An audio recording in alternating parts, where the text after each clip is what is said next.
ইরানের কাছে nuclear weapon আছে। হতে পারে সেটা সংখ্যা হয়তো কম, 10টা-15টা, সেটা ইসরায়েলের তুলনায় কম, কিন্তু ইসরায়েল যদি ট্রিগারে প্রেস করে নিউক্লিয়ার উইপেনের, অবশ্যই ইরানও ব্যবহার করবে, এবং সেটা তারা আগাম সেই সংকেতটা চীন এবং রাশিয়ার মাধ্যমে তারা পেয়ে যাবে। এই রিস্কটা ইসরায়েল বা আমেরিকা নিবে কিনা এ ব্যাপারে আমার সন্দেহ আছে। তো সবকিছু মিলিয়ে যেটা আমরা দেখতে পাচ্ছি যে একদিকে যেমন ইরানের অস্তিত্বের প্রশ্ন, যে তারা তাদের জনগণের যে অভূতপূর্ব ইউনিটি আমরা দেখেছি, সেটা তাদেরকে হারার জাতি না। আমাদের বাংলাদেশের মুক্তিযুদ্ধ বলি আমরা, এখানে 7.5 কোটি বাঙালির মধ্যে মাত্র 70,000 মুক্তিযোদ্ধা ছিল, আর সেই 7.5 কোটি ইরানির মধ্যে 1,50,00,000 ইরানি যুদ্ধের জন্য প্রস্তুত ছিল।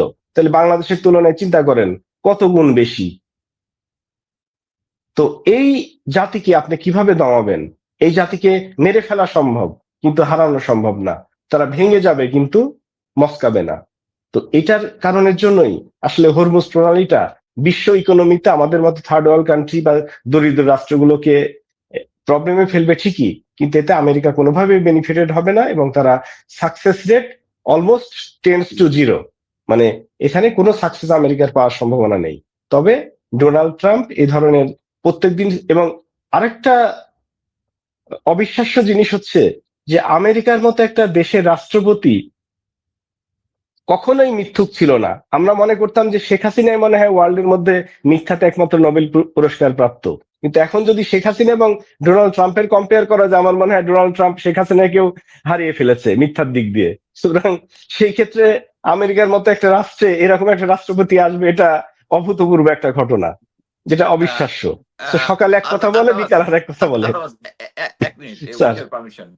সেটা হচ্ছে, আমি আজকে সকালেই একটা টক শো শুনতেছিলাম, ওখানে বলছে ট্রাম্প সকালে কি বলে এটা দুপুরে মনে করতে পারে না, 2 দিন আগেরটা তো আরো পারে না, 3 দিনেরটা আরো পারে না। সো প্রতিবারই যে কথা বলে, মানে প্রতিবারই একটার পর একটা কন্টিনিউয়াস, মানে সে নাকি ওই যে তার ডিমনেশিয়া হয়েছে, আগে যেটা বলছে বলতে পারে না। প্লিজ কন্টিনিউ, আমি জাস্ট এটা অ্যাড করার জন্য বললাম। স্যার, ট্রাম্পের যে ব্যাপারটা হয়েছে, ওরও কিছু করার নাই।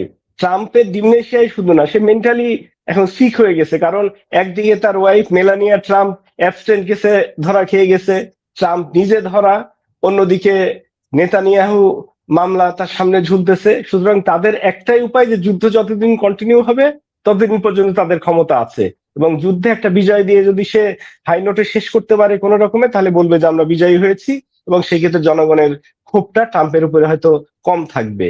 এটাই এখন ট্রাম্পের একমাত্র লক্ষ্য। এখন সেই লক্ষ্যটা সে কিভাবে অর্জন করবে এবং তার জন্য বিশ্ব কতখানি মাসুল দিবে, এটাই ভবিষ্যৎ বলে দিবে।